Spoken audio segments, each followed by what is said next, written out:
Hey, what is up, you guys? This is Kylan King, and I'm going to need you to do me a big favor. You ready? Go check out the 3 Count podcast. They have awesome guests on all the time, including myself. Go check it out. Weighing in at an unbelievable weight that you might hate, but you can't even During high class, we trying to drag ball that. Now, you know who it is. It's your friendly neighborhood Red Dog. And like always, we know that you guys have been with us for a long time because we're way over 200 episodes. So we have to start up the next college course, which is why we have Now Entering the Ring 201. And of course, like always, I am that guy, your Sherpa. But like every good Sherpa, you got to have someone who's been there, done that, and could do more efficiently than you can. And that's why we got the man from CZW, C3W, wow, and so many other promotions. I'm going to be honest, it would take the whole episode just to list them out. And this man's accomplishments, but he is 1/3 of prolific, and he has been on every single show that we have had. So bring him in, the heavy hitter, with splitter himself, Tyree Taylor. Yes, sir. See, I usually like to do my intro, but that was pretty suiting. So I appreciate that, Big Red Dog. Nah, man. I feel like after so many times, man, like I would finally get it right. Hey, man, yo, you know what? You've been learning. That's what this is about, right? Yeah, that's exactly what this is about.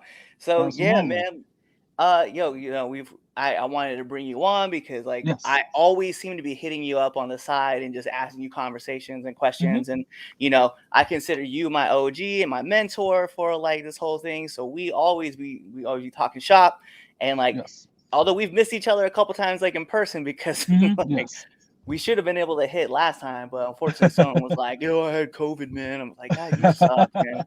The one day that I can do it, I couldn't be there. So, but no, man. There's plenty of opportunity, brother. Right, always. But, first things, man, like, thank you for coming back on our show. I know you've been, like, on Returning to the Ring. I'm glad that you're back with us here for this one. Absolutely.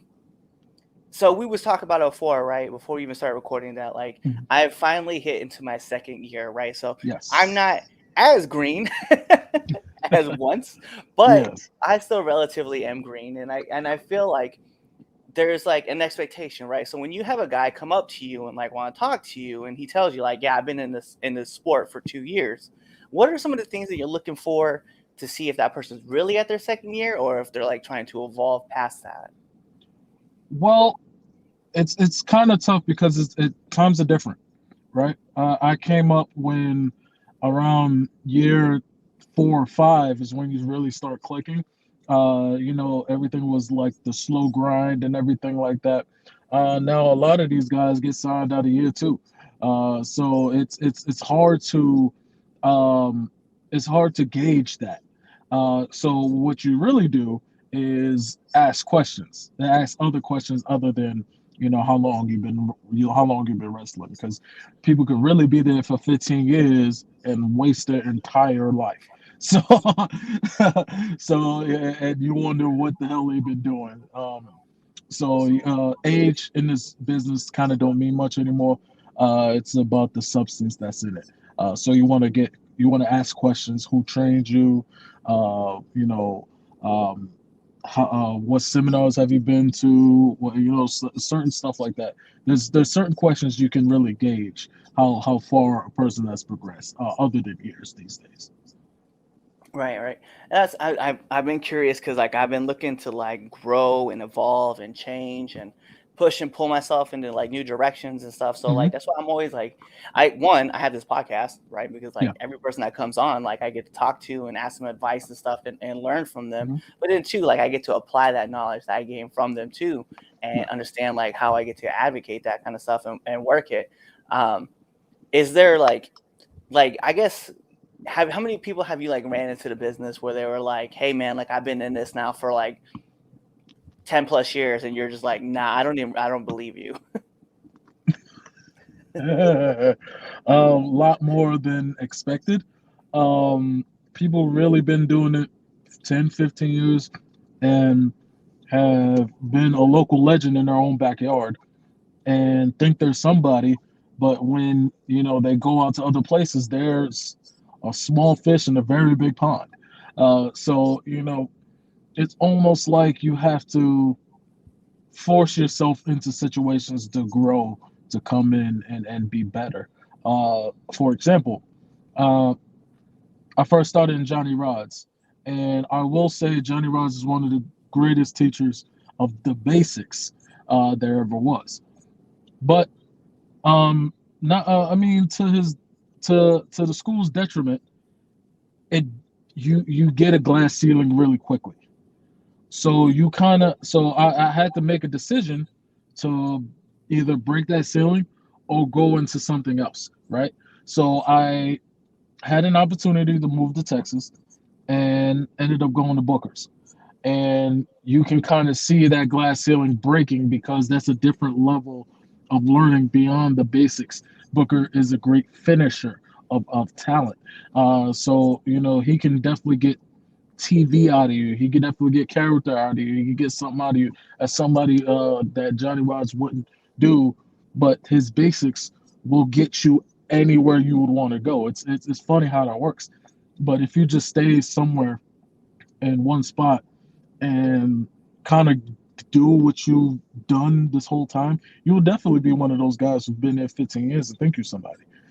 So I think it's just traveling and adapting. If you don't have the luxury to do so, there's traveling seminars. There's one 3-day camps. There's stuff like that to really grow and take out that glass ceiling of yours.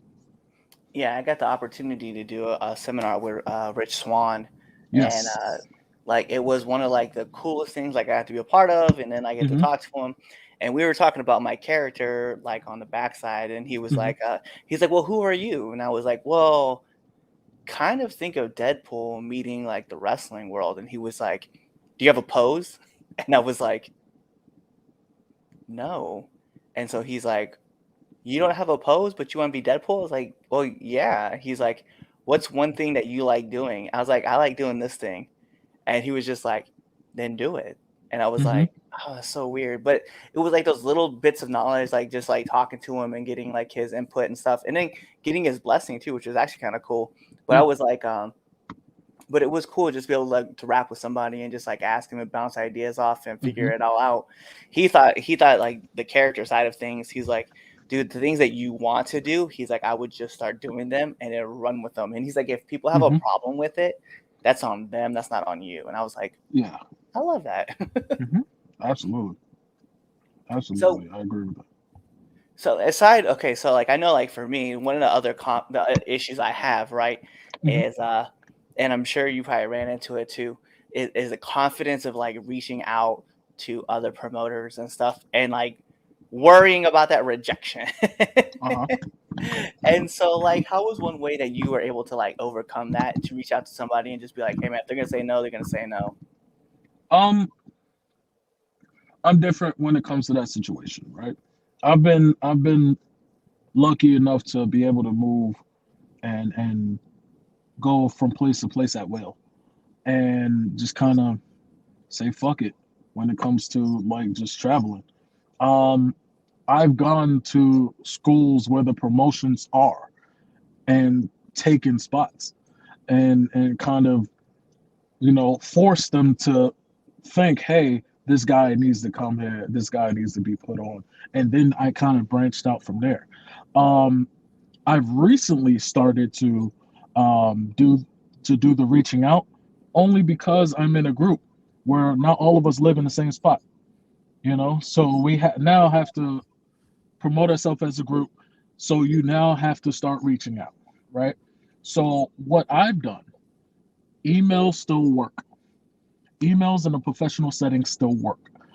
Resume type deal. What seminars have you been to? Highlights and lowlights, because people want to see how you work and how you sell, instead of all the cool shit that you think you can do. What you can bring to the company. That's specifically the email. Is specifically the advice from Anthony Green, AG, Retro AG, or the alternative AG. He's even when he was released and everything like that, he still did the emails and been able to book himself for the entire year. Not only because of his name, but because he decided to reach out. Emails still work. emails, like what CZW did the scouting camp, people sent the emails, and people sent horrible emails, and they weren't on. So I've gotten to look at those emails. Emails work.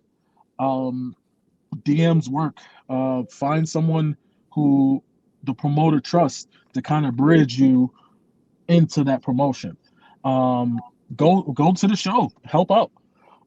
Beyond that, I've been on. Um, a lot of the kids that are on there were just there for weeks on end, just helping out, and the promoter's seen that, and they have put them on, and which is amazing, because it's old school. It's paying your dues the hard way, and just going to a show, knowing that you're not booked, showing your face, and recognizing that this guy works hard, this guy really wants on. I might give him a pre-show shot, and then with me, I know I'm confident in my talent. It only takes one. It only takes one. So it only takes one shot for you to do your thing. So, but you got to put in that work and that grind. It just doesn't come to you, unfortunately. If you're not like 7 feet, if you're not built, if you're not anything like that, hard work pays off, and the little things pay off as well. A lot of little things make one big thing. So you got the grind.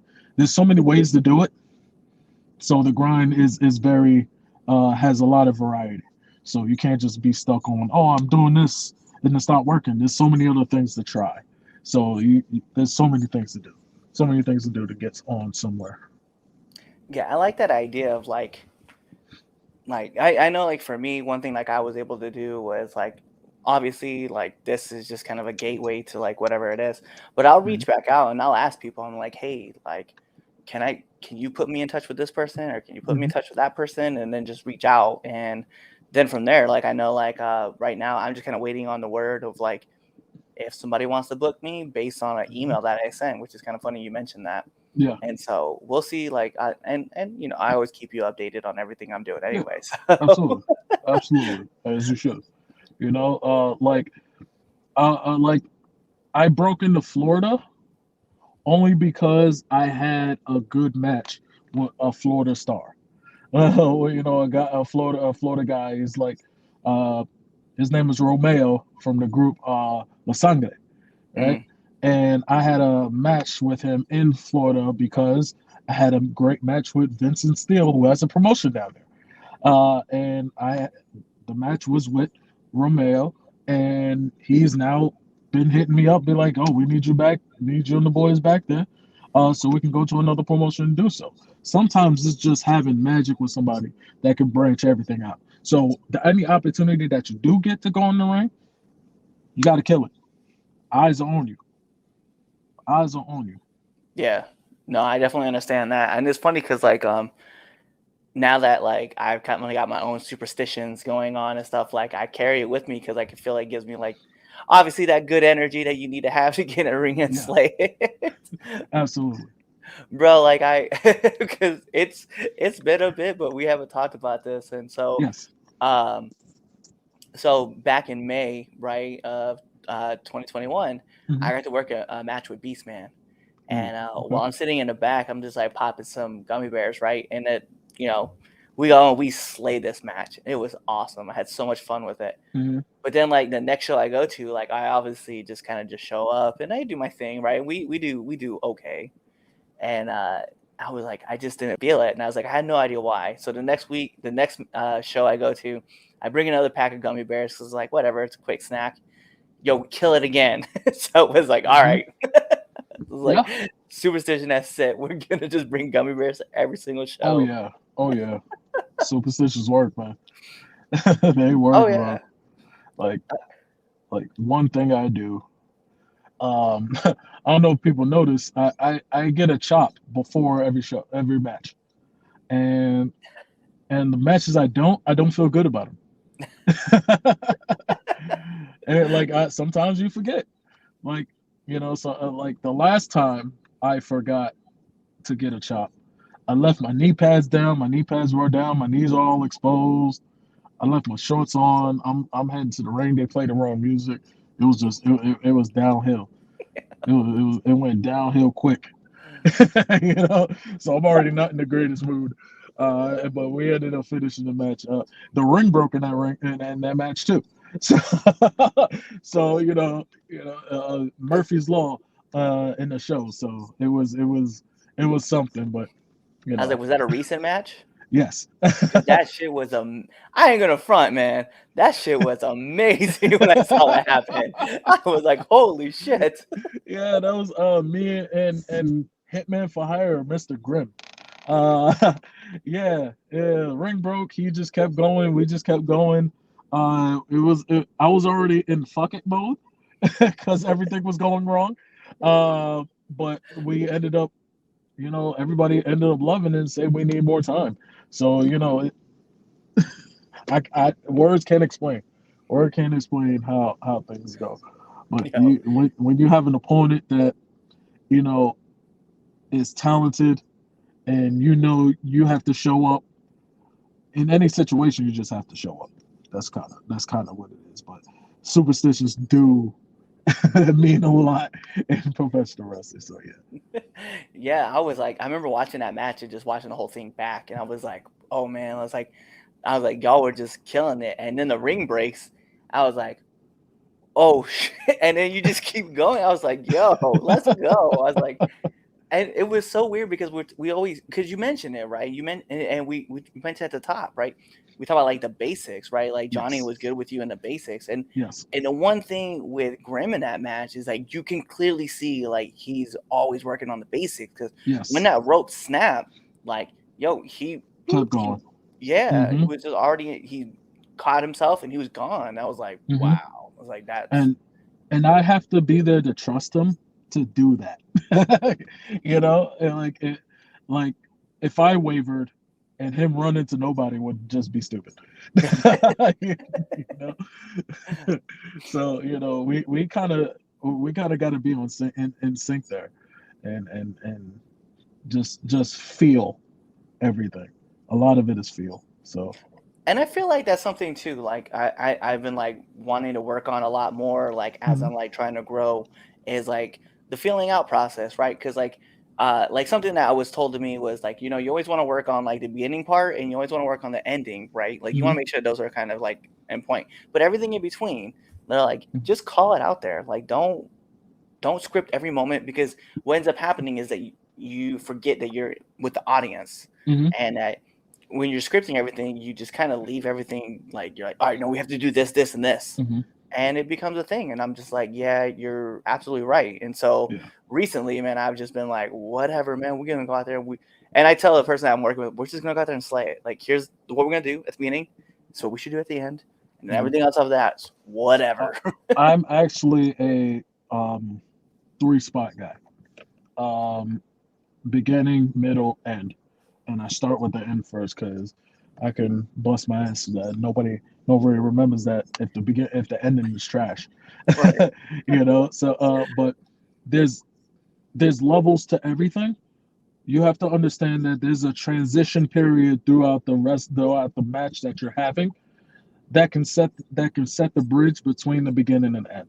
If the beginning of the match is hot, the end of the match is hot, and the middle's kind of shaky, it kind of brings down the average, So you got to bridge something there, and this doesn't have to be some crazy cold spot or something. Just something to be like, yo, we're on the same page here. Call backups.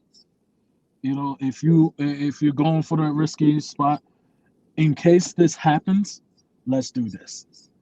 And like, something like a back body drop. If somebody slips or something like that, if he slipped back, drop down, do something. Just realize where you are in the ring. Realize what movements can happen from every move, whether it connected or missed. So just be aware of certain things, because it can happen to the best of us. All I the like that, errors though. and stuff like that. I never thought about that, like a 3-spot thing where like you just have like something in the middle that just kind of signifies like, hey man, like this is where we're at. So I like that. I'm gonna steal that from you, man. And I'm gonna piggyback on that actually, because one of my latest trainers, Chase Del Monte, and New England Pro Wrestling. This kind of stuck in my head. You have to know how to switch gears. You know what I'm saying? You're not gonna watch a movie and the whole thing is monotone the whole time.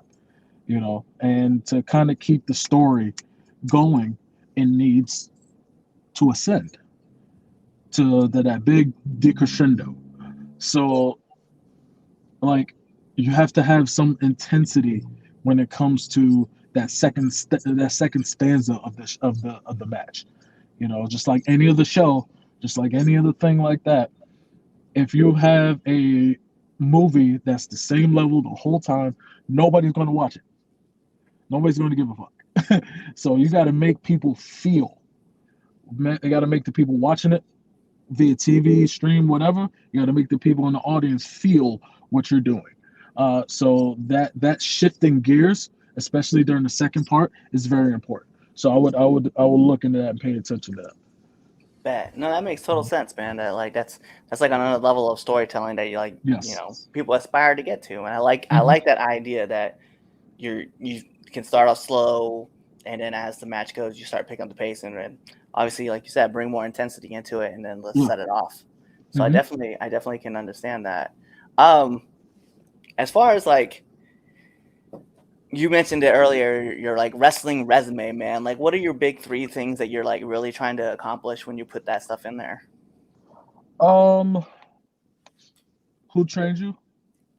I feel like that's more important than ever right now. Because if anyone asks that, because that's a general question, if anyone asks that and the trainer's subpar or has some sort of a stigma on them, it's going to be a negative on you.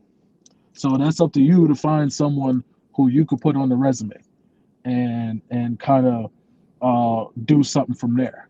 Like, I'll bring the curtain back.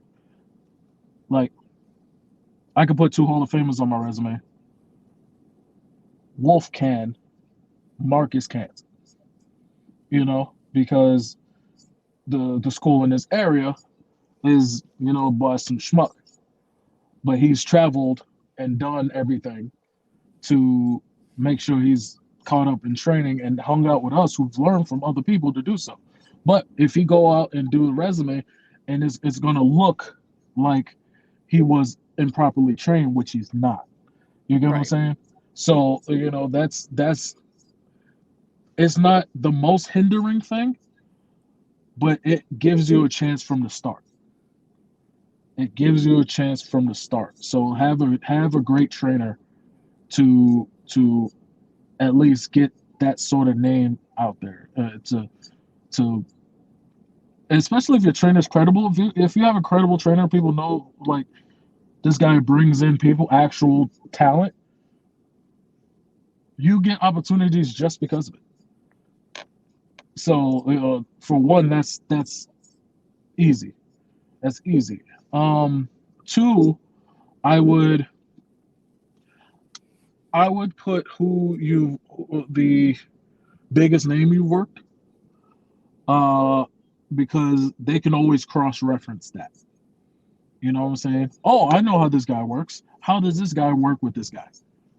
And if there's footage, awesome. And 3, seminars. Who have you learned under? If your trainer's not credible, find a bunch of seminars from credible people or camps or something like that. Like, if your trainer's not credible and you go to a Harley race camp a couple times, it's a Harley race camp. If you go to a New Japan camp in Cali, if you go to a seminar, like there's one up here, JD Drake is amazing. Stuff like that. People are credible. It's for you to go travel to these people. Sometimes you got to travel. That doesn't have to do with a show, but it has to do with some training camp. And I would put that on there as well. Okay, bet. So obviously, like you said, your trainer, biggest name that you work, and then the seminars that you've been a part of, man. I like that.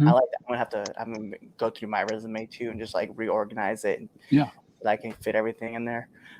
So I guess like as far as like I'm gonna ask you a question. You can just be upfront with me about it Yeah, too. That's what we absolutely. do on the show. Anyway, like, so where you met me to where you have seen me now, like, what have you seen, and what do you think that I could like improve more on? Oh, By the way, you're the only person I've asked this question to on this show. all right. Well, I'm gonna be. I will be completely honest because I saw you at the C3W show. I saw you first work at the C3W show, and you drew a tough card, and by the name of Darius Carter.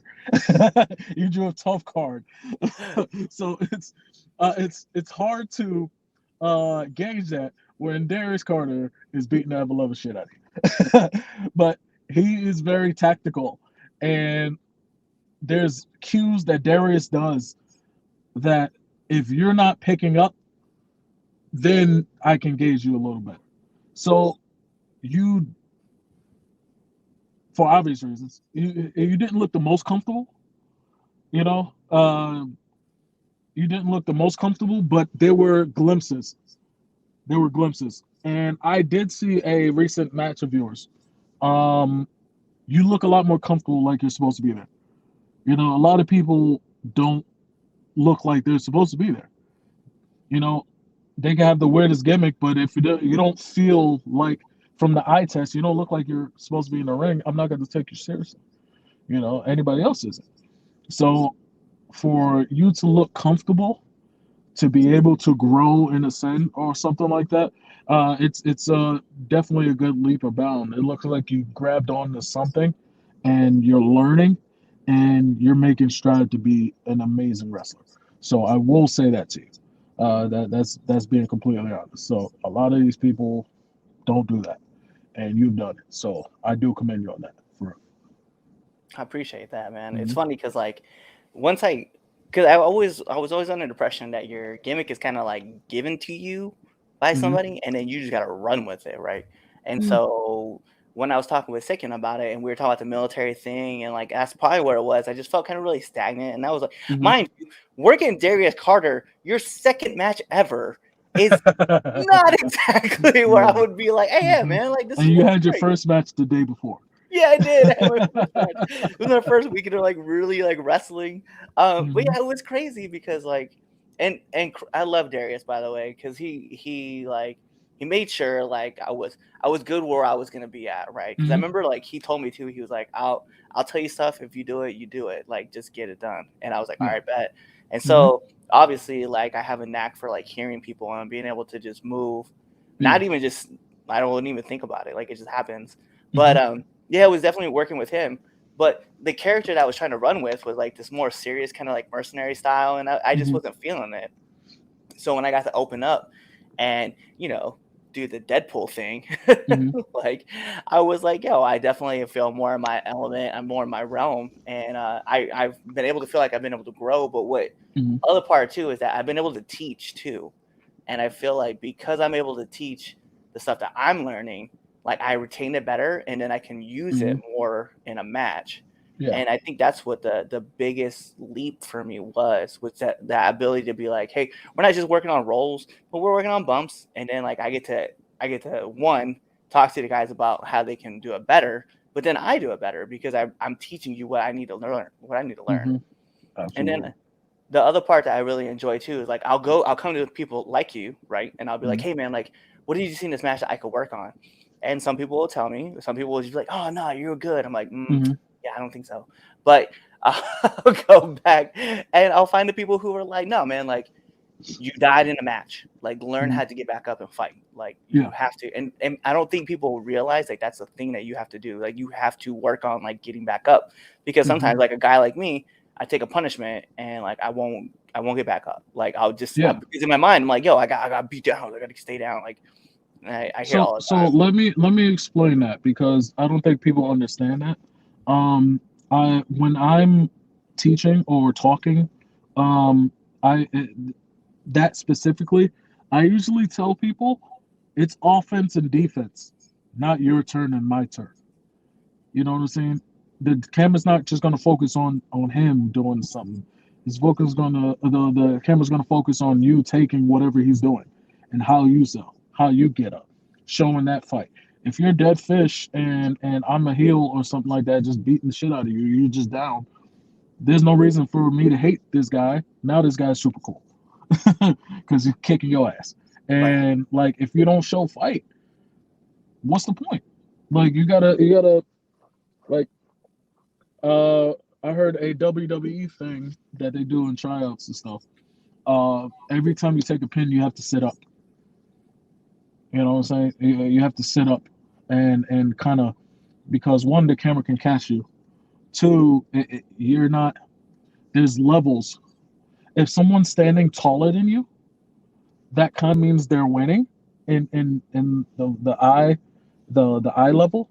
Right. You know, so if you're selling, kind of stay low, but don't stay too low. You get what I'm saying? You kind of want to, the guy is standing up tall, you kind of want to be here, and then boom, boom, boom, boom, boom, boom. Now it's here when the comeback happens. There's like little nuances that, especially like camera work, comes into. So you really have to be mindful of staying down, staying up, certain shit like that. Like, that's important. That's really important.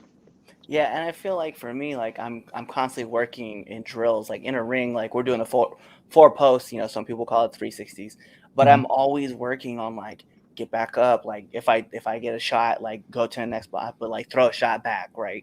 Or Mhm. just eat another one, or just whatever happens, get choked Yeah. out or something. But like I'm always trying to like work on it and constantly, because I know like in matches it's gonna happen. And sometimes you'll work with another person who is like probably just as green as you are, or they're Yeah. just as young as you are, and don't want to call something. And you're like, well, like we both got to work together. But they're like, well, Mhm. I got told one time, I was like, by person, don't want to call names, but they were like, I'm bigger than you. I was like, you're like 2 inches taller than me, bro. Like, it is what Mhm. it is. I was like, but I also have more mass than you. And he, Yeah. the conversation goes back and forth. We're like, I'm not trying to have a dick contest, like dick measuring contest. Like, it's just, Yeah. hey man, like what I lack, I make up in this, and what you're lacking, you make up in this, right? Mhm. So we can work together. But it was something like I had to keep working, get back up, throw a shot, get hit, move on, like something else happens. So what I ended up doing was going back to my training school, and it was like, hey Mhm. man, I want to work on this drill, and I just want to run it. And just run and run Mhm. and run and run it with different people, big guys, little guys, same guys as me, guys who are a lot wider, guys who are a lot skinnier. I just want to run that drill, and I think we probably ran it like 6 or 7 times, and I was just, Mhm. I never left the ring. Like Yes. I just kept going. I just That's understood like good. it's important. Absolutely. Absolutely. I completely agree. Hi, bud. Sorry, I'm getting a special guest. Mhm. But yeah, man. So really, that's kind of like where all like the things I was thinking about, like when I wanted to pick your brain, because I was Mhm. like, obviously, like character work is always important. Want to put your resume out there, like on your presentation, man. Because I know I know you've gone through a couple gimmicks.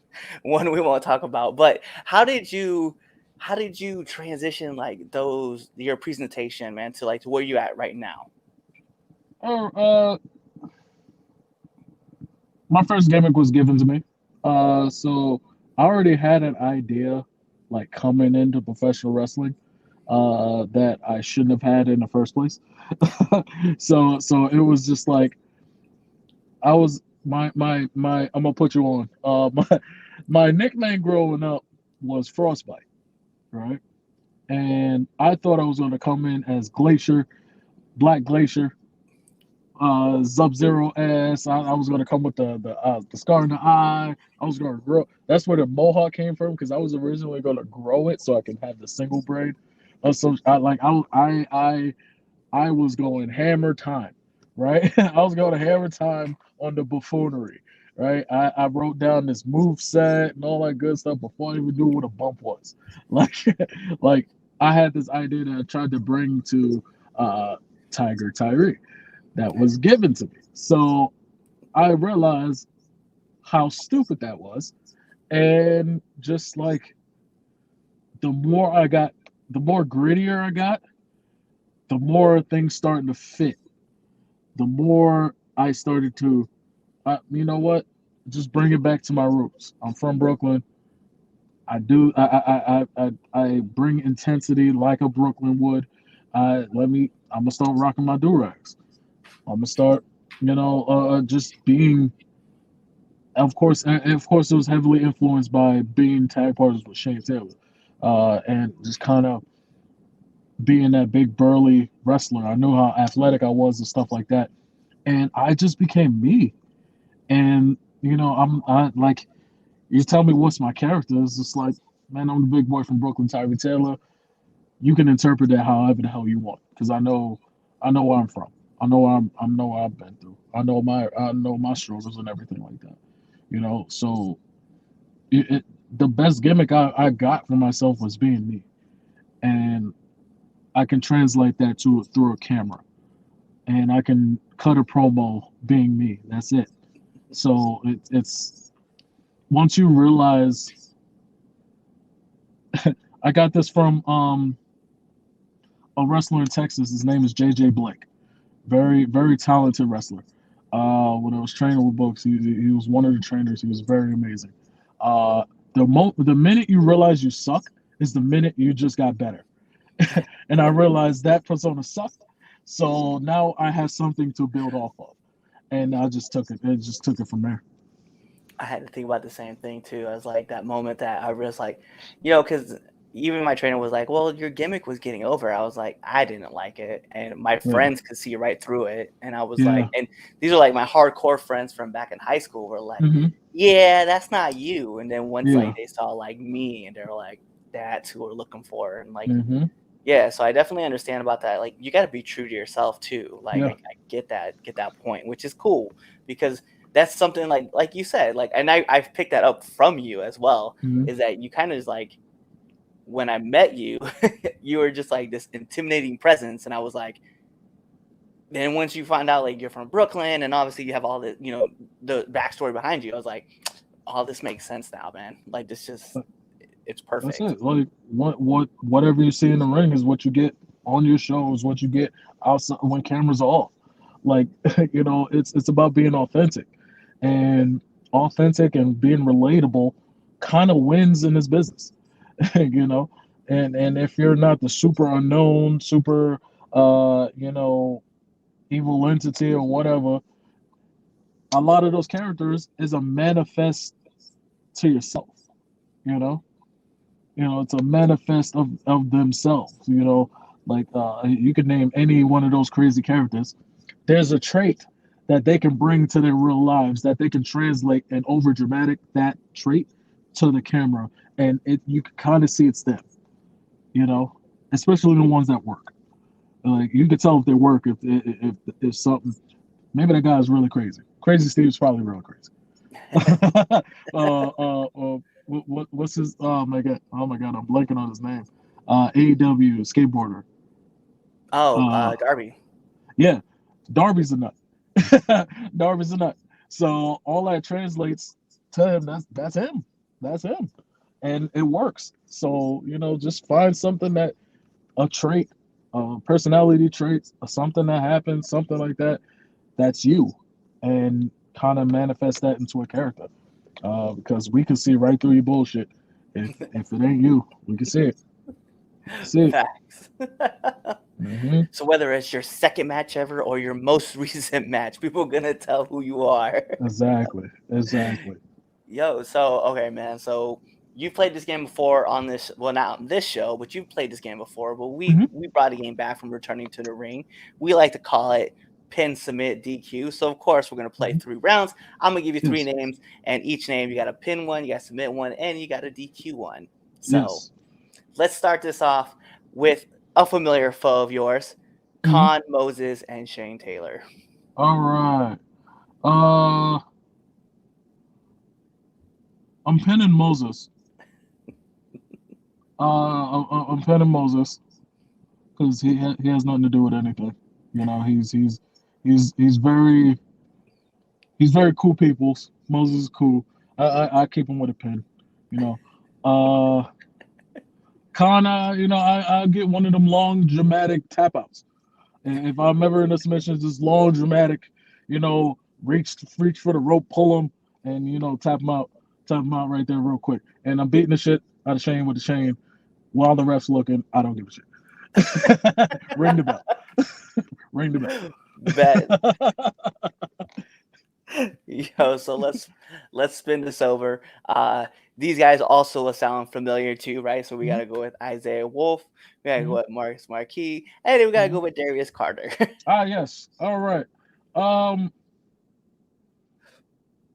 I'm pinning Darius. I'm pinning Darius because that is a accomplishment in itself. That's an accomplishment in itself. I'm pinning Darius. Me and Wolf get into these disagreements where I have to tap him out. You know, I have to tap him out. Jesus Christ, Wolf. I just want to put him in a chokehold sometimes. and Marcus, he get a quick 5-minute round tap. Nothing too crazy. That's still my guy, but you got to take this L real quick. you know. And then we'll take the last round with everybody's favorite Red Dog, Prince Machiavelli, and of course Chaz the Don. Yes. All right. The young pups. One of them just had a baby, right? Right, Chaz did. Yeah. Chaz did have a baby. Yes. Yes. He's getting a DQ. He's getting a DQ. Just like how life hit him right now. Just like how life's hitting him right now. Like I'm hitting him just like life. You know what I'm saying? I'm hitting him just like life. And then Don, he got that. Hey,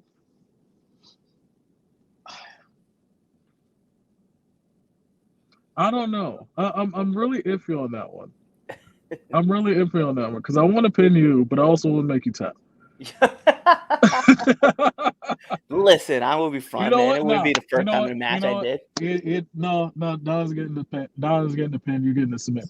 You're getting a submit. Old school. Just straight stretching. old school. 40-minute stretching for no reason. It's outlawed in these days, but I'm 45 minutes we stretching for no reason. Prince is getting a DQ. That's yes. Just for being a father. Just for being a new father. Whoa. That's Chaz. Chaz is the new father. Prince is the new father. Oh, yes. Yeah, he getting the DQ. Prince is getting the pen. You're getting the submit. Bet, man. Well, that is all the questions I have. That is all the time that we have here. So just let our listeners and our viewers know where they can find you once again. Listen, man. You can find me Twitter, Facebook, even Snapchat, T_Taylor347 and Tyree D Taylor on Facebook. Catch all the other guys in Prolific, the Isaiah Wolf, the Marcus Marquis, we all here, you're Prolific. You got some things lined up. February and March look crazy right now. We're traveling everywhere. We're getting more and more calls, and all books are booked up. This Thursday here, you can catch me on Wrestle Open. That's Beyond Sister promotion right there, right here in Worcester. And we got a whole bunch of stuff, and Maryland's gonna be heavy. We got CZW Maryland, which you need to come down to, brother. You know what I'm saying? And we got C3W Maryland as well. So I'm gonna be a Maryland resident very soon. For some reason, I'm gonna be there so much. You know what I mean? But you can catch us all over the place. T_Taylor347 on the Instagram, Twitter, and Snapchat.